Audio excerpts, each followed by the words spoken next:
দলীয় সাধারণ সভায় খসড়া গঠনতন্ত্রের অনুমোদন দিয়েছে জাতীয় নাগরিক পার্টি এনসিপি।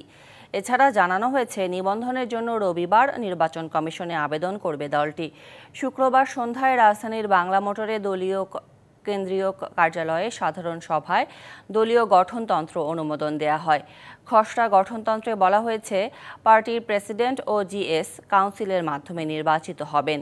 কেন্দ্রীয় কমিটির মেয়াদ হবে ৩ বছর। মেয়াদের শেষ ৯০ দিনের মধ্যে পরবর্তী কাউন্সিল আয়োজন করতে হবে। একজন ব্যক্তি সর্বোচ্চ ২ বার প্রেসিডেন্ট ও ২ বার জিএস পদে থাকতে পারবে।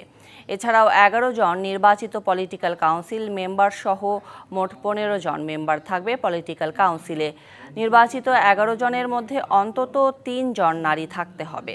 প্রেসিডেন্ট জিএস পদাধিকার বলে এবং তাদের মনোনয়নে আরও ২ জন থাকবেন।